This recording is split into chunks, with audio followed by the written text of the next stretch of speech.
Paz do Senhor, meus irmãos, iniciando mais um trimestre, né, no ano de 2021, a revista dos jovens, a revista Conectada, editora Betel, a temática da lição durante esses 3 meses vai tratar sobre José, um personagem muito importante, né, na história do povo de Deus, na narrativa bíblica, nos fatos bíblicos.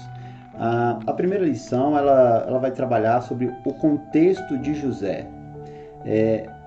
Isso é muito importante, muito importante salientar para os alunos, meus irmãos, que não será tratado durante esse trimestre na questão de José, naquela forma mais simplória, simplista, da faixa etária inicial ali do pré, dos juniores, né? Nós vamos trabalhar com questões mais complexas, questões familiares, questões culturais. Então, é importante o professor, nessa primeira aula, né, enfatizar com os alunos e fazer um alinhamento, né, que não será tratado simplesmente de uma forma simples, mas sim contextualizada, sim com mais conteúdo teológico, histórico, cultural, né? Para que o aluno ele não venha em um primeiro momento achar, não, eu já sei da história de José, eu aprendi isso nas faixas etárias anteriores. Não, isso é importante para que você já resgate esse aluno já no primeiro dia de aula, ok? Tá, a lição número 1 da revista Conectar, ela vai tratar de o contexto de José. Esse contexto de José, eu vou fazer um apanhado geral de forma que contribua para com os irmãos, tá? Em um primeiro momento, é preciso entender onde José nasce. O texto bíblico começa a falar de José, e aí o versículo do dia, ele vai falar exatamente em Gênesis 30, no verso 1. Ele vai falar o seguinte: quando Raquel viu que não dava filhos a Jacó, teve inveja de sua irmã. Por isso disse a Jacó: dê-me filhos ou morrerei. Entenda que Jacó, ele sai da casa de seu pai de uma forma conflituosa, porque ele engana seu pai e engana seu irmão Esaú. E Esaú fica muito irado, porque ele rouba a primogenitura, né? E ele tem que fugir. E a sua mãe manda ele para a casa de seus parentes, que ficava onde? Na Mesopotâmia, né? Mais especificamente cidade de Harã, hoje a Turquia. E o que acontece? Ele foge para lá e lá ele se estabelece. Ele constitui família, né? Ele trabalha e ele sofre também. Ele passa por muitos problemas com Labão, que Labão o engana, né? Ele engana com relação a... Primeiro ele se apaixona por Raquel, ele quer Raquel. Labão coloca ele para trabalhar 7 anos em troca da filha. Ao findar os 7 anos, ele é enganado. Labão coloca Lia. Depois ele tem que trabalhar mais 7 anos para finalmente ter Raquel. Então, ele já começa em um lugar totalmente tóxico. O costume dali de enganar, de levar vantagem, né? A questão também de não ter um alinhamento matrimonial saudável, isso tudo gera conflitos. Então, Jacó, ele sai de Canaã, que também não tinha uma cultura muito diferente, mas ele vai para ali, agora ele trabalha com o enganador, ele agora começa a fazer parte de uma cultura mediante a poligamia, em um primeiro momento bigamia, né, porque ele casa-se com 2 mulheres, né, Lia e Raquel. Depois, essas mulheres, querendo a atenção de Jacó, o que elas fazem? Elas começam a ter uma dualidade, a disputa. existia um sentimento faccioso dentro dessa família. Então os irmãos já começam a notar que não é nada bom o contexto familiar. Eu sei que isso é tratado no tópico 2 da lição, mas eu prefiro fazer assim, de forma geral, mas aí na sua aula você organiza melhor essa ideia. Pois bem, ao ter esse conflito, Lia era fértil, tinha sua madre aberta, ela tinha muitos filhos, ela podia ter filhos. Raquel não. Raquel era estéril. E ela, ao ver Lia dando filhos a Jacó, ela se sente diminuída, ela se sente humilhada, e logo vem um sentimento de incapacidade, que é a inveja. E a inveja gera mais conflitos ainda. E ela tem a ideia, não, vou dar minha serva para que meu marido tenha filhos por mim, para que eu possa dar filhos a ele mediante a minha serva. E ela faz, e acontece. Mas Lia também faz. Então daqui a pouco, olha só como fica essa família. Agora Jacó tem um relacionamento com 4 mulheres. Ou seja, ele tem agora filhos de 4 mulheres. Por aí já começa algo muito nocivo. E aí, professor, você pode trazer para o seu aluno o quão nocivo era e é essa questão de poligamia, bigamia, de não haver um relacionamento saudável. No nosso caso, o que a Bíblia nos coloca, de uma única mulher ou de um único homem dentro de uma família. Isso é importante frisar. E contextualizar. O que acontece com os homens que têm várias mulheres? Já pararam para pensar nos problemas que tem com relação a justiça, pensão alimentícia, prisão? Já pensaram em toda essa problemática? Tudo isso é ocasionado quando o ser humano ele foge dos padrões do Senhor. Então é importante colocar isso para os jovens, para que ele possa se atentar e isso ser como um alerta para que ele não caia nesse laço futuramente. Isso é importante. É importante também colocar que Deus até permitia. Deus permitia essa bigamia, permitia a poligamia no meio do povo. Na antiguidade, no Antigo Testamento, até permitia.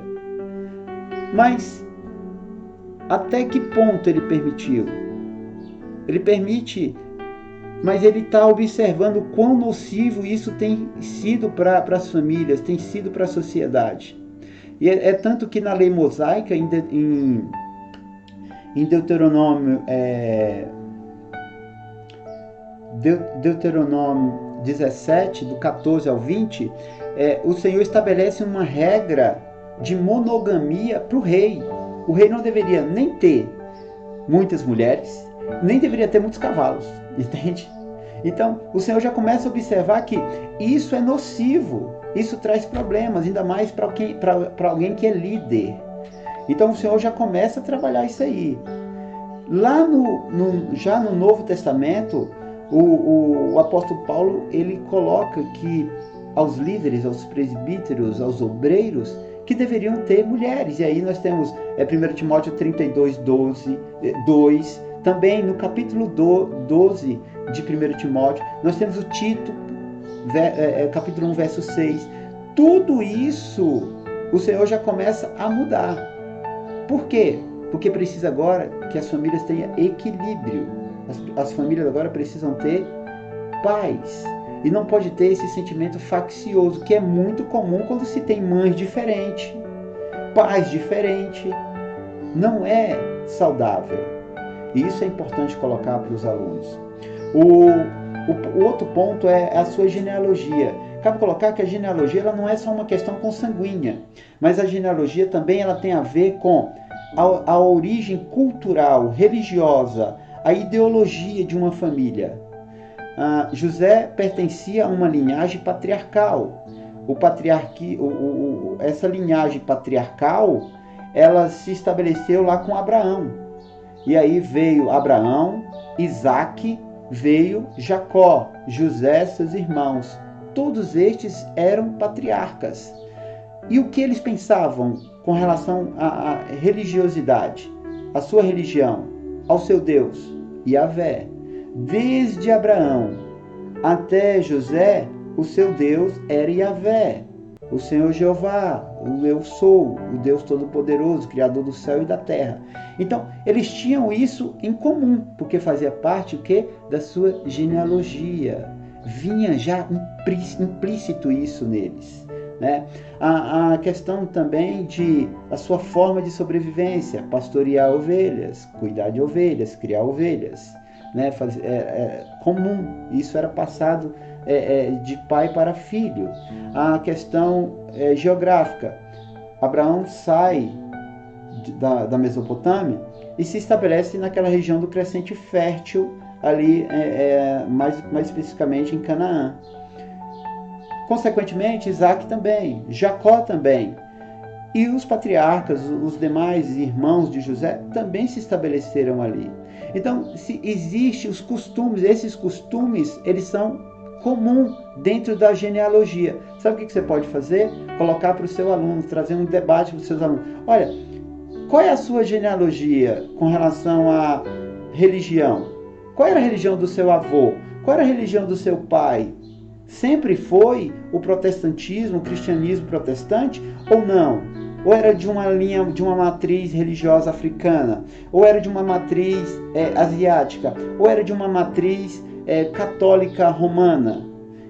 É interessante fazer esse ponto com os alunos, até mesmo para promover, tornar a aula dinâmica, tornar a aula mais rica, onde cada aluno pode compartilhar, né, um pouco e fazê-los refletir. Mudou alguma coisa de uma matriz religiosa, do seu avô, por exemplo, até agora? O que mudou na vida da sua família? Houve mudanças? E aí nós conseguimos notar que o Evangelho, ele traz mudanças. E o aluno consegue ver, poxa, que legal, que interessante. Então, eu passei por muitas coisas, me livrei de muitas coisas, porque eu estou dentro desse contexto religioso ao qual foi me colocado. Então isso é importante colocar para os alunos, ok? O outro ponto é os genitores de José, né? Seu pai Jacó, sua mãe Raquel. Jacó ele só teve seu primogênito com Raquel a partir de José. José foi o primogênito de Raquel e de Jacó. Mas dentro de todos os filhos que ele teve com as demais mulheres, José era o 11º. Mas ele era o primogênito de Jacó e Raquel. E o seu nome, ele vem diante de uma súplica. O Senhor atende a Raquel. E aí nós podemos observar, ainda no capítulo 30 de Gênesis, o verso 22 diz o seguinte: Então Deus lembrou-se de Raquel. Deus ouviu o seu clamor e a tornou fértil. Ela engravidou e deu à luz a um filho e disse: Deus tirou de mim a minha humilhação. Deu-lhe o nome de José e disse: Que o Senhor me acrescente ainda outro filho. Ela ficou muito feliz, mas não ficou satisfeita. Ela queria mais filhos, porque era a única forma, culturalmente conhecida por eles, de agradar o esposo, sabe? De satisfazer o esposo. E ela coloca esse nome em José, mas ela também profetiza que o Senhor me acrescente outros filhos. E isso é importante. É daí que começa essa história linda, né? Nasce esse menino. O ano que ocorreu isso, ele ocorre, isso aí já é o tópico 2, né? Já dentro do tópico 2, ele acontece no ano de 1680, né? Antes de Cristo, 1680 a 1570. Então, essa é o tempo de vida de José. Foi aí que José veio a existir e o Senhor o usou na terra, e nós vamos ver isso ao longo do trimestre. O outro ponto é o contexto familiar, que eu já falei lá no início. né, era conturbado, e essa problemática se dava à questão, né, da poligamia, né? Muitas famílias, né, muitas mulheres, filhos de mulheres diferentes, e isso gerava facção. É isso, meus irmãos. Então, no primeiro momento, é interessante colocar isso para os alunos, tá? Contextualizar, trazer isso. Tem um outro ponto ainda, que se trata da questão da inveja que existia. Essa inveja existia porque José ele tinha um certo privilégio. O sentimento de Jacó para com José era grande, porque até mesmo José já era um filho de sua velhice, né? Foi com 90 anos que ele teve José. E por amar Raquel tanto, então tanto José como Benjamim se tornaram seus prediletos. Isso é outro ponto conturbado. E aí, professor, é bom ter esse cuidado, porque você pode ter alunos na sua turma que pode estar passando por esse problema. E aí é bom você trazer uma palavra de forma que acalme, né, que apazigue, ao invés de plantar sentimentos negativos. Tudo isso ocorreu e trouxe problemas. A inveja, ela estava constantemente na vida dos irmãos de José. José contava as coisas para o seu pai? Contava, é verdade. E isso piorava a situação dele. E isso piorou muito quando ele recebeu uma túnica. E essa túnica era colorida. Antigamente, meus irmãos, uma túnica colorida era muito caro.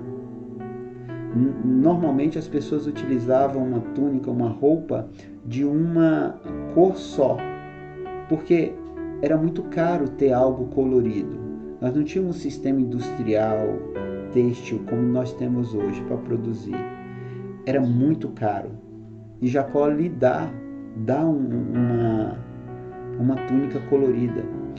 E só quem tinha isso eram as pessoas mais honradas, eram as pessoas mais privilegiadas. Isso acrescentou, foi como gasolina na fogueira, o sentimento de reprovação dos seus irmãos. E isso nós vamos ver ao longo do trimestre. Isso trouxe grandes consequências negativas para a família de Jacó. Mas, consequentemente, lá na frente, ao final do Gênesis, José entende que tudo isso foi o Senhor que permitiu para que acontecesse uma salvação, né, na família de Jacó com relação à sua sobrevivência. Que Deus possa nos abençoar, meus irmãos. Espero que tenha compreendido, que eu possa ter contribuído de alguma forma naquilo que deixamos a desejar, que os irmãos coloquem aí no seu comentário, e nós temos plena ciência e nos sujeitamos a melhorar, né, atender os irmãos e melhorar. Que Deus abençoe nossa escola bíblica, que Deus abençoe a Assembleia de Deus no Brasil. Que Deus abençoe a cada professor, que suas turmas tenham a presença do Espírito Santo, que ele possa encher sua boca quando você abrir, você possa falar e esse Espírito possa atingir os corações e aquecer e trazer esperança. Deus abençoe. Muito obrigado, meus irmãos. Fica na paz do nosso Senhor e Salvador Jesus Cristo.